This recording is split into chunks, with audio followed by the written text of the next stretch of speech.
저를 따라해 보시죠. 내 은혜가 내게 족하다. 한 번 더 할까요? 내 은혜가 내게 족하다. 하나님께서 여러분과 저에게 들려주시는 음성입니다. 하나님의 은혜가 여러분과 저에게 족한 줄 믿습니다. 프랑스 소설가인 생텍쥐페리가 있죠. 생텍쥐페리의 대표작이 어린 왕자입니다. 갑작스런 비행기의 엔진 고장으로 사하라 사막에 이 불시착한 조종사가 비행기 수리에 여념이 없던 찰나에 그때 아주 작은 별나라에서 이 어린 양을 구하러 온 어린 왕자, 이 어린 왕자가 조종사를 만나게 되고 이런 질문을 하게 돼요. 어린 양들이 가시가 돋친 꽃들도 먹을까요? 조종사는 비행기 수리에 바빠서 건성으로 대답을 합니다. 아마도 양은 닥치는 대로 먹을 거야. 어린 왕자는 좀 더 진지하게 물어요. 날카롭게 찌르는 가시가 있는데도 그 꽃을 어린 양이 먹을까요?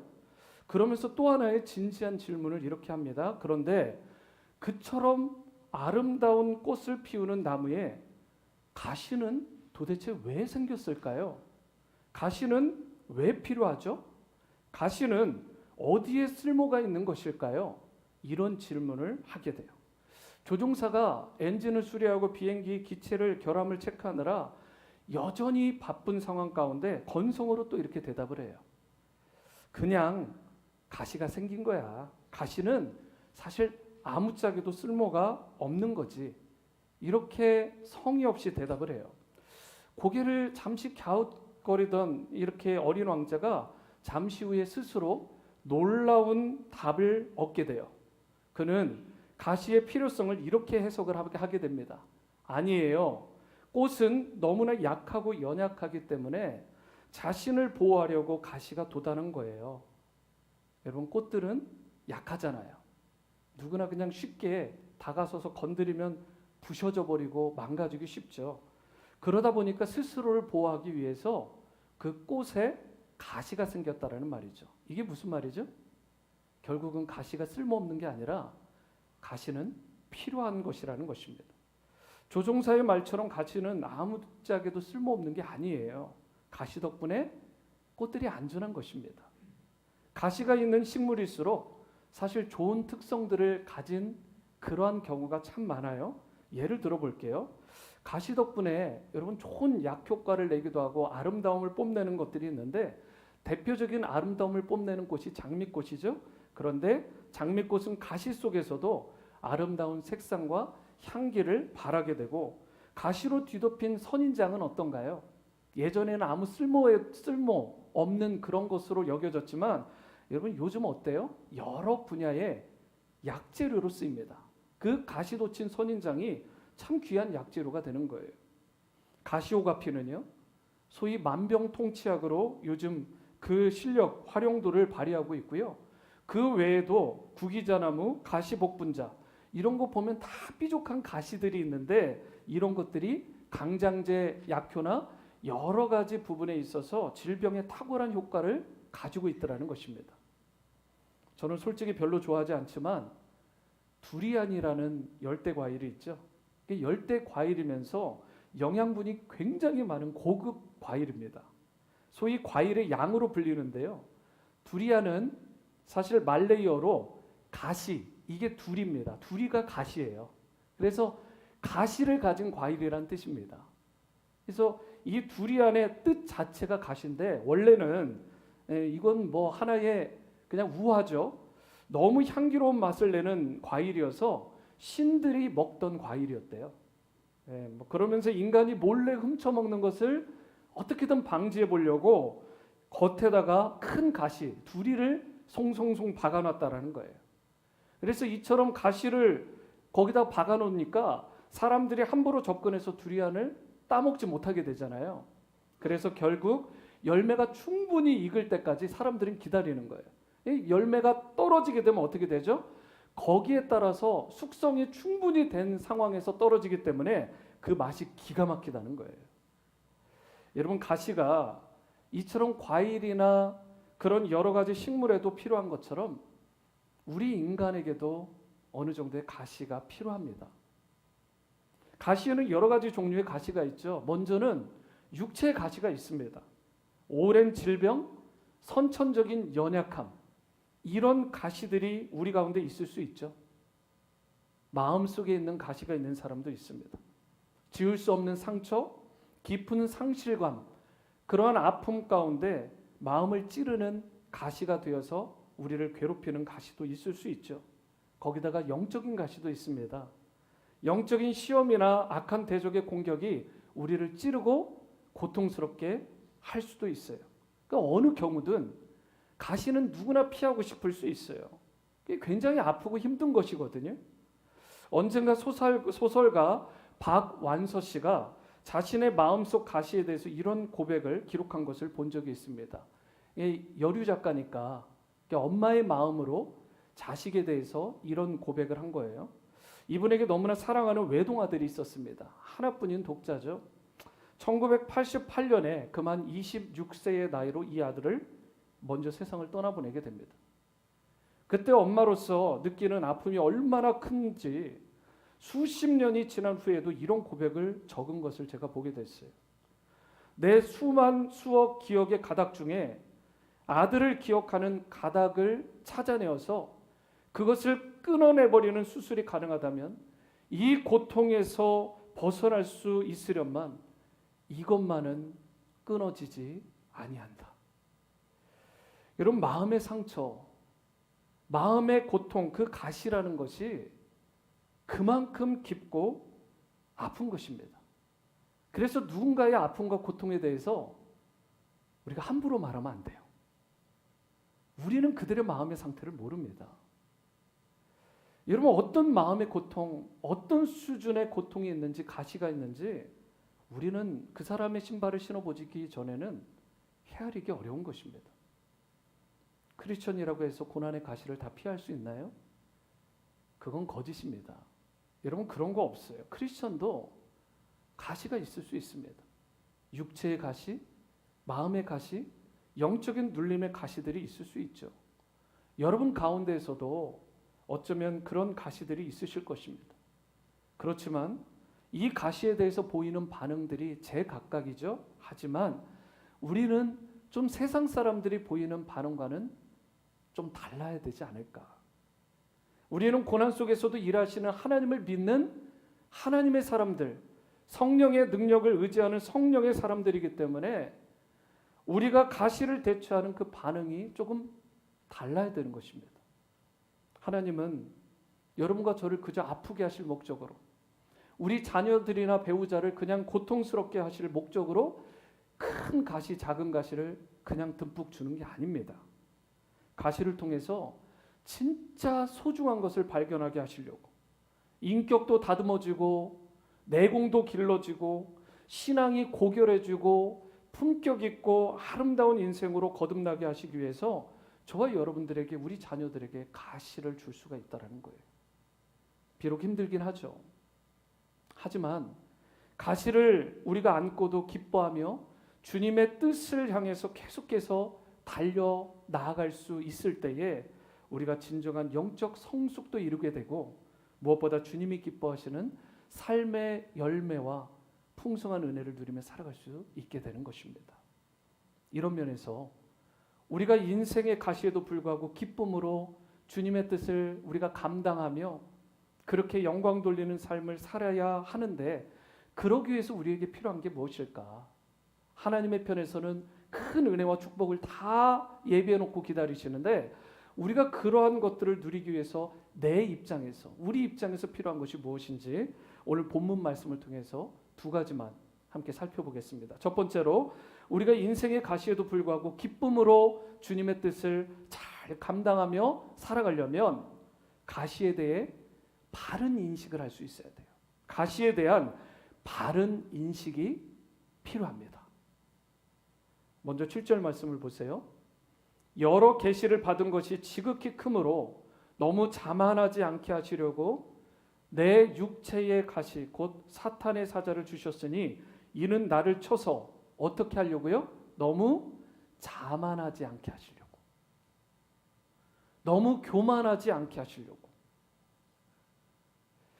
여러분, 바울은 여러 계시와 환상을 받았습니다. 어느 정도의 환상이었죠? 방금 전에 읽었던 본문 가운데 하늘나라를 갔다 왔어요. 낙원이라고 기록되어 있고 제3자인 것처럼 말하지만 많은 주석가들이 이야기할 때 이건 바울이 천상을 경험한 내용이다라고 하는 것에 이견들이 없어요. 바울이 일반 사람들이 경험할 수 없는 낙원, 곧 천상을 경험했다니까요. 여러분들 가운데 그런 사람이 있습니까? 살아있는 이 육체 가운데 하늘나라를 갔다 왔다고요. 어떻게 된 건지는 알 수 없지만 환상과 계시를 통해 직접적으로 갔다 온 거예요. 여러분, 이런 경험을 하면 그런데 문제가 뭐죠? 어떤 반응들이 보통 일어나요? 교만해집니다. 우쭐해져요. 남들이 경험하지 못한 것들 하나 가지고 우쭐해지는 거예요. 제가 2022년, 2021년, 22년 그때는 이제 제가 한국에서 사역을 할 때인데 그때 영적 체험을 좀 많이 했어요. 기도를 막 40일 작정 기도도 하고 그 고신대 뒤편에서 막 산에 가가지고 산기도 하고 눈밭에서 막 눈이 다 녹을 정도로 그런 체험도 하고 기도를 열심히 하는데 막 보이는 거예요.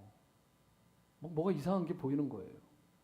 그리고 나서 기가 막힌 건 그때부터 영적 은사를 가졌다는 사람들이 막 몰려드는 거예요. 제 주위에. 제가 전혀 몰랐던 사람들인데. 그러니까 제가 그런 체험을 한다라는 것이 어떻게 알려졌는지도 모르겠고 사람이 붙는 거예요. 근데 특이한 건 그때 저에게 진짜 환상도 보이는 것 같고 계시도 보이는 것 같았어요. 근데 어떤 일이 일어나느냐. 병 고치면 막 병도 낫게 되고 막 그래요. 그런데 무슨 일이 있었냐면은 마음 가운데 저도 잘 몰랐어요. 막 교만이 싹 드는 거예요. 교만이. 영적 체험과 영적인 은사와 능력은 필요합니다. 체험신앙 아주 좋은 거예요. 파워풀한 거예요. 그런데 한편에 아주 좋지 않은 게 뭐냐면 교만병이에요. 교만병. 여러분, 이게 굉장히 위험하고 조심해야 됩니다. 사도 바울이요, 웬만한 사람들은 경험할 수 없는 천상을 오르락 내리락 했다고요. 영적 체험을 이런 거를 일평생 한 번쯤 하고 죽는 사람이 몇이나 되겠어요. 그러다 보니까 교만해지고 우쭐해질 수 있잖아요. 그런데 문제가 뭐예요? 하나님 자리에 앉게 되는 거예요. 자기가 하나님 노릇을 하게 될 수 있는 거죠. 그렇게 되면 또 하나의 타락한 천사, 곧 루시퍼가 되고 마는 거 아니겠어요? 여러분, 자기가 하나님 자리에 앉고 자기의 교만병에 들어가지고 모든 사람들을 판단하고 정죄하고, 그런데 이런 모든 것들을 잘 아시는 하나님께서 일종의 안전장치를 주셨다고 기록하고 있어요. 그게 뭐예요? 우리의 교만을 제어하기 위한 가시를 주셨다는 것입니다. 몸에 가시가 없다면, 마음에 가시가 주어지지 않고 영적인 가시가 없다면 여러분과 제가 하늘 끝까지 꼭대기까지 바벨탑을 쌓고 교만해질 수 있다는 것. 하나님께서 이걸 모르시겠습니까? 그래서 사도 바울이 고백하잖아요. 이는 나를 쳐서 너무 자고하거나 교만하지 않게 하려고 하십니다. 여러분 경험하시죠? 그런 것들. 그 인간의 한계를 느껴야 하나님을 찾게 돼 있어요. 하나님 앞에 겸손한 자가 하나님을 향한 인간의 마음의 창을 활짝 열고 주님 앞에 기도하게 되어 있습니다. 백투스쿨 특별새벽 기도는 프로그램이 아니라 하나님을 찾는 시간이고 하나님을 깊이 있게 만나고 의지하는 시간, 겸손해지는 시간이에요. 여러분, 오늘 본문 7절에서 사탄의 사자라고 되어 있는 부분 좀 잘 주목해 보시겠어요? 사탄의 사자. 여기에서 사자라고 번역되어 있는 이 단어가 헬라어로 앙겔로스입니다. 그러니까 앙겔로스라는 것을 영어 성경으로 어떻게 번역을 했나 봤더니 메신저라고 번역을 해놨어요. 메신저. 앙겔로스, 메신저가 뭐 하는 거죠? 어떠한 사람이 제3의 인물, 주위 사람일 수도 있고 또는 제3의 인물을 시켜서 이 주인이, 이 주인공이 되는 사람이 메시지를 전달하는 거죠. 누군가에게. 그 역할을 담당하는 사람이 앙겔로스, 메신저입니다. 그렇죠? 전보를 들고 가거나 편지를 들고 가는 사람, 메신저죠. 결국 사실은 사탄이 바울을 괴롭히기 위해서 메신저를 보냈다라고 기록되어 있는 거잖아요.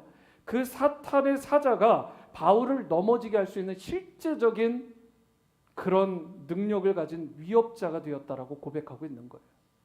그런데 생각해 보세요. 어느 주석가가 말하기를 여러분 바울의 가시가 사탄의 이런 공격과 연관이 있다. 그렇게 이야기를 하는 것을 보게 됐어요. 이게 마치 욥의 고난을 사탄이 주도했던 것처럼 바울의 인생 가운데서도 사탄이 주도한 고난, 사탄이 주도한 인생의 가시가 있다라는 것으로 우리가 해석해 볼 수 있는 대목이죠. 우리가 잘 아는 것처럼 욥의 고난은 인간이 겪을 수 있는 모든 고난 가운데 최악의 고난이었어요. 몇 가지만 이야기를 하면 가졌던 재산, 동방의 최고 가는 부자였잖아요. 그런데 그 전 재산이 한순간에 사라져버려요. 사랑하는 자녀를 한 명만 잃어도 박완서 작가처럼 여러분 평생 그 마음의 그 고통과 아픔이 너무나 큰 가시가 되는데 욥은요 10명을 동시에 잃었습니다.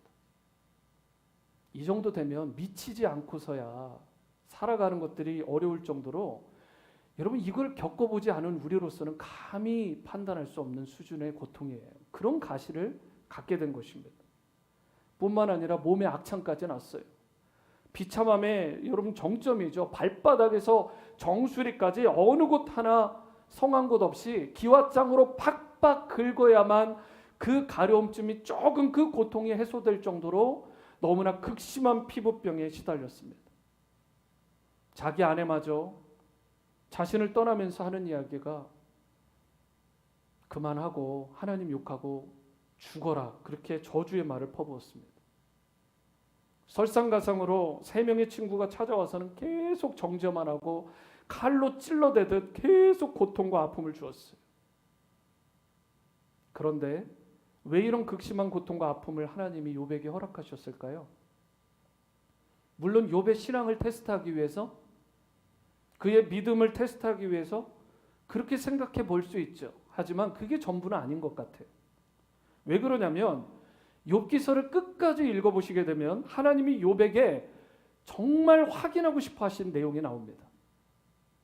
그 모든 일련의 과정을 통해서 하나님의 임재 앞에서 그 코람데오 하나님 앞에서 욥이 자기 자신 스스로를 돌아볼 수 있도록 자신의 실체와 수준이 어떤 상태였는지를 다 드러내 보일 수 있도록 하나님께서 그에게 고난을 주셨어요. 그래서 하나님을 온전히 바라보고 하나님을 온전히 믿고 신뢰하고 영광 돌리는 최고의 예배자가 될 수 있도록 그를 살아가게 하시도록 그에게 엄청난 고난을 주셨음을 우리가 말씀을 통해서 알 수 있는 대목이에요.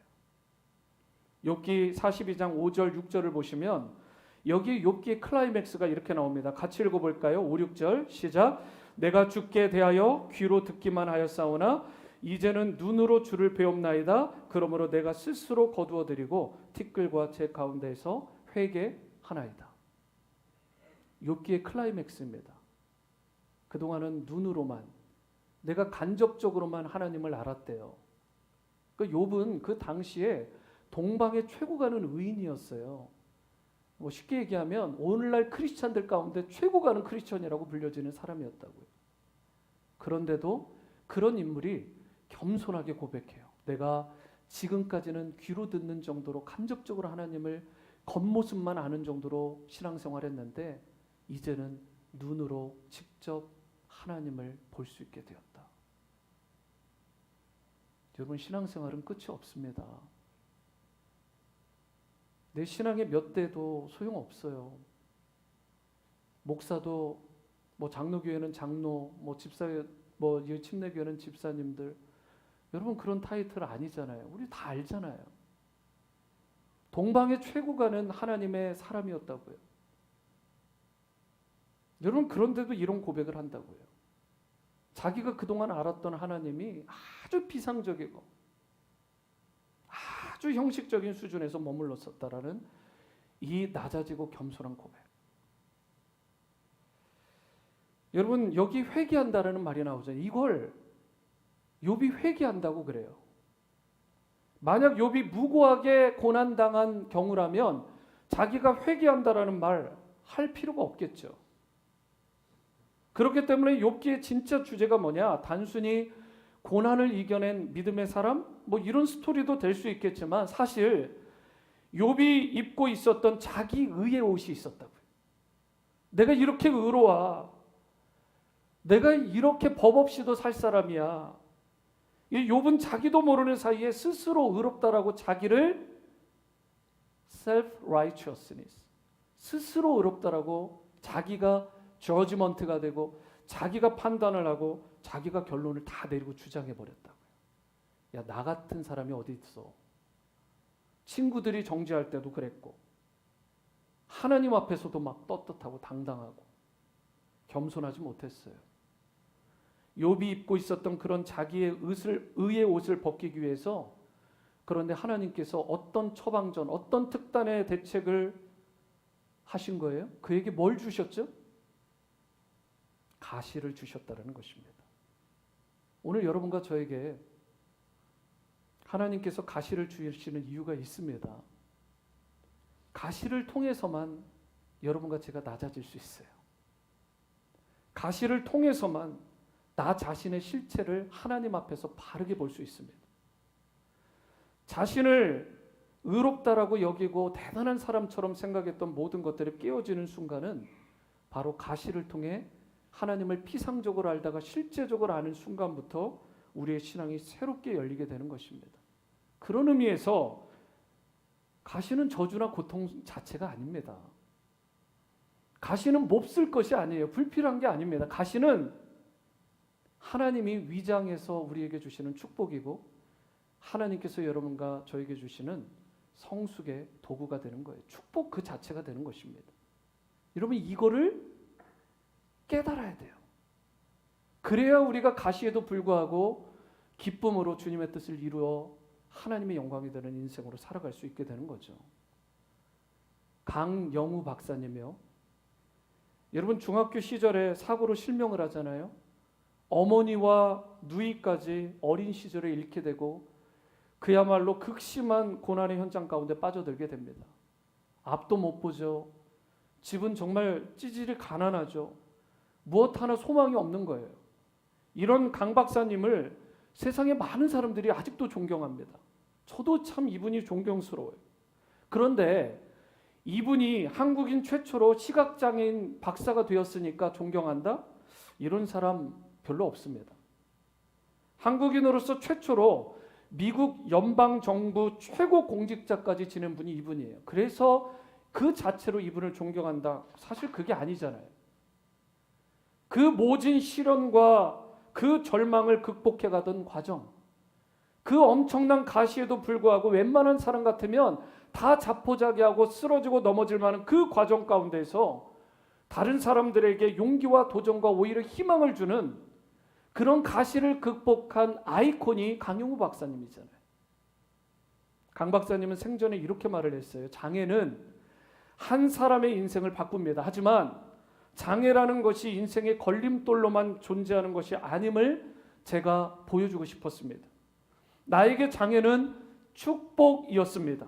나는 단순히 장애를 극복한 것이 아니라 장애를 통해 세상을 변화시킬 수 있었습니다. 하나님의 은혜로. 눈이 보이지 않았기 때문에 지금의 아내를 만날 수 있었고 보이지 않는 눈으로 세상을 보는 법을 책으로 쓸 수도 있었습니다. 장애를 통해서 장애인과 비장애인이 서로 만나서 더불어 아름답게 살아가는 그러한 비전을 위해 유행과 백악관을 무대로 종횡무진 활동도 할 수 있었습니다. 장애가 여러분 가시가 아니래요. 이분은 우리가 겪을 수 있는, 지금 제가 판단하기에 감히 판단하기에 강영우 박사님만한 가시를 가진 분은 없잖아요. 그런데 그 엄청난 가시를 가진 이 박사님이, 그건 가시는 자기에게 저주나 시련이 아니라 사실은 축복이었다라는 사실을 고백하고 있다. 이게 우리에게 얼마나 큰 도전이 되는 거예요.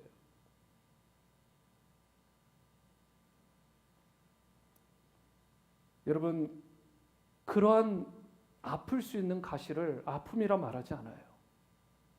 불평하거나 원망하지 않습니다. 강 박사님은.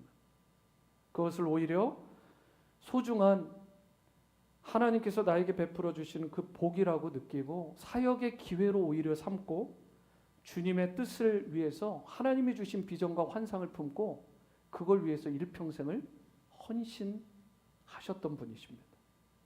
오늘 여러분과 저에게도 크고 작은 가시가 있을 거예요.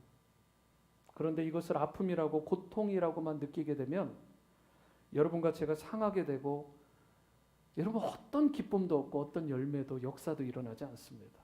그러나 가시는 내게 아픔 그 자체가 아니라 그걸 뛰어넘어 위장된 축복이고 기회라는 이 사실을 인식하고 여러분과 저에게 혹 육체의 가시가 주어질 때, 마음의 가시가 주어질 때, 영적인 그런 공격들이 올 때 오히려 주님의 뜻과 영광을 위해 기쁨으로 성령의 도우심을 구하며 나아갈 때 그 가시가 여러분들을 가장 아름다운 폭으로 아름다운 안전지대로 인도하고 축복의 열매를 풍성하게 맺게 하실 것입니다. 가시의 소중함을 제대로 우리가 인정하고 인식하고 값진 열매와 결실을 풍성히 맺게 되기를 주님의 이름으로 축원합니다. 두 번째이자 마지막은 우리가 인생의 이 가시에도 불구하고 기쁨으로 주님의 뜻을 잘 감당하며 살려면 어떻게 해야 될까요? 저를 한번 따라해 보시죠. 주님의 은혜만으로 충분하다. 여러분 주님의 은혜만으로 충분하다는 이 진정성 있는 믿음의 고백이 있어야 됩니다. 8절 말씀을 보세요. 이것이 내게서 떠나가게 하기 위하여 내가 3번 주께 간구했다. 여기에 간구했다라는 말 제가 중보기도학교 때 강조해서 설명드리잖아요. 간이 저리도록 구했다. 이게 어느 정도 구한지 아시겠죠? 간이 저리도록 구했다고. 얼마나 이게 고통이 극심한지 얼마나 아프고 힘든지 간이 저리도록 절실하게 하나님 앞에 구했다고요. 바울에게 가시가 있었다고 하는데요. 위더링턴이라는 사람이나 신학자 중에 해리스와 같은 사람은 바울이 알았던 이런 질병을 가시라고 보는 견해인데 저는 여기에 동의하는 입장이에요. 뭐 다른 것들도 가시일 수 있지만 저는 그에게 육체의 가시가 있었다라는 측면으로 접근을 합니다. 그 육체의 질병이 심한 안질일 수도 있고 극심한 만성 두통인데 온몸을 두들겨 때리는 듯한 도저히 헤아릴 수 없는 원인을 알 수 없는 정체불명의 두통이라는 말도 있고요. 심지어 발작을 일으키는 시도 때도 없이 발작을 일으키는 간질 또는 언어 장애 때문에 고통스러워했다라는 그런 신학자들의 견해가 있습니다. 바울이 어떻든 간에 여러분 그 질병이 무엇이든 간에 그 가시의 내용이 무엇이든 간에 핵심은 이거예요. 너무 아프고 고통스러웠다는 거. 여러분 그런데 하나님의 응답이 의외예요. 이 정도 기도하면 간이 저리도록 구하면 다른 답을 하실 것 같은데 9절 상반절을 보세요. 나에게 이르시기를 내 은혜가 내게 족하도다. 이는 내 능력이 약한 데서 온전하여 짐이라 하셨다라고 고백하고 있어요. 바울의 간절히 부르짖는 기도에 대해서 하나님이 어떻게 응답하셨대요? 예스가 아니라 노라고 응답하셨다는 거예요. 제가 기도학교 때도 말씀드리고 종종 말씀드리지만 여러분 우리가 여기에서도 영적 진리를 하나 발견할 수 있죠. 우리가 기도할 때 자신이 원하는 대로 이루어지면 응답받았다 이렇게 생각하는 경향이 있어요. 그리고 응답이 내가 원하는 대로 이루어지지 않으면 눈에 보이지 않게 되면 내가 응답받지 못했다. 하나님이 나를 reject, 거절하셨구나. 이렇게 보는 견해가 있는데 여러분 그거 잘못된 것입니다. 오늘 본문도 보세요. 하나님은 예스로도 응답하실 수 있지만 기도의 응답 가운데 노가 있어요. 그리고 우리를 애간장을 태우시게 하는 또 다른 기도의 응답의 특징이 뭐죠? wait, 기다려라. 이게 가장 어려운 것 중에 하나죠. 여러분 예스만 응답이 아닙니다. 노도 하나님의 응답이 될 수 있어요. 우리가 기도했을 때 하나님께서 얼마든지 우리의 기도에 노 하실 수 있다라는 부분을 우리가 인정해야 되는 것입니다.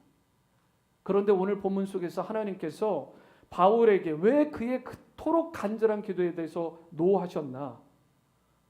내용을 다시 보세요. 내 은혜가 너에게 좋게라고 말했어요. 여러분과 제가 누리는 지금의 모든 은혜가 여러분 족함을 고백하고 계십니까? 감사하고 계세요? 정말 그 은혜의 빚진 자로 날마다 하나님의 은혜를 감사하며 찬송하고 살아가고 계십니까? 바울은 자신의 육체에 주어진 가시 때문에 아파하고 힘들어한다라고 고백하기보다는 여러분 그 가시를 삼키고 남을 만한 충분한 은혜를 하나님께서 이미 주셨다라는 사실을 그 영적인 신비를 깨닫게 된 거예요. 바로 그 은혜가 어떤 은혜였죠? 사도 바울이 그렇게도 고백했던 십자가를 통한 은혜입니다.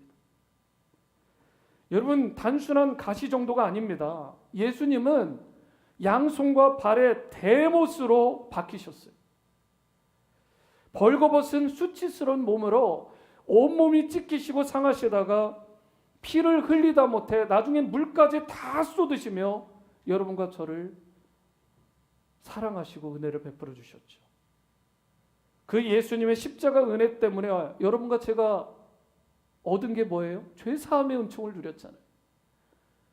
There is no way, 어떤 길도 없어요. Except Jesus Christ. 예수 그리스도 외에는 우리가 어떤 길도 없어요. 그런데 그분이 여러분과 저를 위해 모든 값을 redemption, 대속하시고 값을 치르셨다라는 것. 여러분 하나님이 바울에게 이미 다 주셨대요. 세상이 알지 못하고 세상이 누리지 못하는 진정한 기쁨과 평강을 그가 다 누렸다라고 고백합니다. 영원한 천국의 소망을 그가 이미 가질 뿐만 아니라 이 땅 가운데서 천국을 누리는 자로 하나님의 자녀로 백성으로 살아가게 되었다라는 이 사실. 여러분과 제가 이 사실만으로 여러분 enough, 충분하지 않나요? 아직도 더 무언가가 필요한 거예요. 그거 안 주시고 no 하면 막 땡깡 부리고 실망하고 원망하고 하나님 앞에 삿대질하고 그렇게 나가시겠습니까? 하나님께서 여러분과 저에게 그동안 어린 시절부터 지금까지 인도하셨던 그분, 우리를 먹이시고 입히시고 만져주시고 채워주시고 회복시켜주시고 모든 것을 다 채워주신 그 주님, 은혜, 모든 것이 은혜임을 여러분과 제가 고백해야 되지 않겠습니까? 문제가 뭐예요? 이런 은혜를 맛보고도 아직도 뭐가 부족하다고, 아직도 하나님의 은혜로 족하지 않다고, 무언가가 있어야만 내가 채워질 것 같다라고 생각하는 그 모든 생각들. 여러분 우리 가운데 이런 가시를 덮고도 남을 만한 하나님의 은혜를 우리가 이미 받았는데 이것을 받고도 감사하지 않으면 안 됩니다. 하나님의 은혜면 족하다라는 고백. 여러분 미국의 고전 시 중에 거장의 손이 닿을 때라는 시가 있는데요. 이것으로 말씀을 맺으려고 합니다. 시의 내용이 이렇습니다. 낡은 바이올린 한 대가 경매장에 나왔어요. 사람들이 그 바이올린을 $3 이상 주고 사려고 하지 않습니다. $3. 그런데 한 노인이 와서는 그 낡은 바이올린을 들고는 먼지를 털어내고 그리고 면으로 깨끗하게 구석구석 닦아냅니다. 그러면서 하는 말, 사랑하는 아들아, 잘 있었는가? 40년 만에 내가 너를 안아보는구나. 40년 전에 이분이 팔은 거예요. 그러더니 바이올린을 튜닝하고는 어깨에 올려놓고 그 현을 조율하고 연주하기 시작합니다. 이 경매장에 나온 수많은 사람들이 갑자기 어디선가 생각지도 못한 선율이, 이 바이올린 아름다운 선율이 막 들리니까 다 매료되어서 모인 거예요. 연주가 끝난 다음입니다. 사람들이 너나 할 것 없이 경매에 들어가는데 $3에 불과했던 이 낡은 바이올린이 무려 1000배인 그 당시 가치로, 오늘날로 하면 이게 값어치가 얼마인지 모릅니다. 아주 오래전 스토리인데 $3000에 이게 판매가 돼요. 바이올린의 값어치가 올라간 까닭은 사실 바이올린 자체가 변한 게 하나도 없습니다. 먼지밖에 털어준 게 없어요. 여러분 바이올린 자체가 변한 게 없습니다. 바로 그 바이올린을 만지고 그리고 연주해준 거장 때문에 그 가치가 올라간 거 아니겠어요? 거장의 손이 닿을 때 바이올린의 가치가, 그 진가가 확실하게 엄청나게 올라가는 것입니다. 여러분과 제가 세상을 살아가면서 내 인생이 마치 3달러짜리 바이올린처럼 느껴질 때가 있습니다. 내가 지금 뭐하고 사나? 내 인생이 왜 이렇게 초라한가? 몸의 가시로 인해서 괴로울 때는 그게 더 바닥을 쳐요. 1달러, 2달러도 아니고 마치 마이너스처럼 느껴질 때가 있습니다. 내가 살아서 뭐하나? 심각한 경우에 나오는 고백이죠. 마음의 가시가 누를 때, 영적인 가시로 인해 눌릴 때 옴짝달싹하지 못하고 소리를 그저 신음하고 아파하며 처절한 가운데 있을 때 이런 마음을 가질 때가 있습니다. 내가 정말 별 볼 일 없는 존재처럼 느껴질 때. 그런 우리 인생 가운데 창조와 구원의 거정 되신 하나님께서 그분의 손길로 다가와 주셔서 만져주시면, 터치해 주시고 회복시켜 주시면, 연약한 육체는 물론이고 우리의 마음도 회복되고 진정한 평강과 기쁨이 회복되고 보잘것없던 나의 인생의 가치도 아름다운 소리를 내는 인생으로 바뀌는 인생으로, 일평생 하나님의 영광에 두고 이 땅에 기여하는 인생으로 주님께서 멋지게 반전의 스토리를 써내려가게 하시는 것입니다. 여러분, 요즘 우리가 창세기를 큐티하고 있는데요, 우리는 다음과 같은 확신을 가져야 돼요. 나는 천지를 창조하신 하나님의 자녀다. 우리 자녀들을 보면서도 야, 너 커서 뭐 되려고 이런 말하면 안 되죠. 너는 이 땅을 창조하신 하나님의 자녀다. 나는 하나님이 주신 참 소망을 붙잡고 회복을 경험하며 오늘도 승리하는 인생으로 살아갈 것이다. 여러분, 창조의 하나님을 만나셔야 됩니다. 그리고 구원의 하나님을 만나셔야 돼요. 내일부터 토요일까지 한 주 동안 백두스쿨 특별 새벽 기도가 있죠. 그 자리에 성도님들, 청년들, 또 우리 자녀들 모두 나와서 창조의 하나님을 제대로 다시 만날 수 있게 되기를 바랍니다. 그 구원의 하나님의 은총을 누리며 회복하는 시간을 가질 수 있게 되기를 바랍니다. 다가오는 2022년 하반기, 우리의 힘으로 어찌할 도리가 없습니다. 그리고 남은 인생 가운데 우리가 그 가시를 어찌할 방법이 없어요. 하지만 주님의 은혜면 충분하다라는 이 믿음의 고백으로 다시 한번 우리가 매 순간 승리할 수 있게 되기를 바랍니다. 그때 어떠한 고난도 이겨내고 가시도 극복하는 승리의 인생이 되게 되는 것입니다. 후안 까를로스 오르티즈 목사님이요, 그분의 책이 그래서 제목이 이렇게 된 것 같아요. 더 받을 것이 없습니다. 그리스도만으로도 충분합니다. 저는 오늘 말씀을 마치며 이렇게 그 책의 제목을 약간 변형을 시켜보고 싶어요. 더 받을 것이 없습니다. 주님의 은혜만으로 족합니다. 주님의 은혜만으로 족합니다. 일평생 모든 것이 은혜임을 고백하시고 주님의 은혜만으로 충분합니다. 주님, 제 영혼에, 우리 자녀의 삶에, 우리 공동체 가운데 주님의 은혜를 베풀어 주십시오. 그리하여 세상이 감당하지 못하는 그런 인생으로, 그 무엇도 막아서지 못하는 성도로 여러분과 저 또 우리 자녀들이 설 수 있게 되기를 바랍니다. 무슨 일을 당해도 원망하지 말고 가시마저도 하나님께서 위장에 준비해 주신 축복임을 기억하시고 믿으시고 어떠한 상황에서도 기쁨으로 주님의 맡겨주신 사명을 향해 달려가는 여러분과 저의 삶 계속해서 될 수 있게 되기를 주님의 이름으로 축원합니다.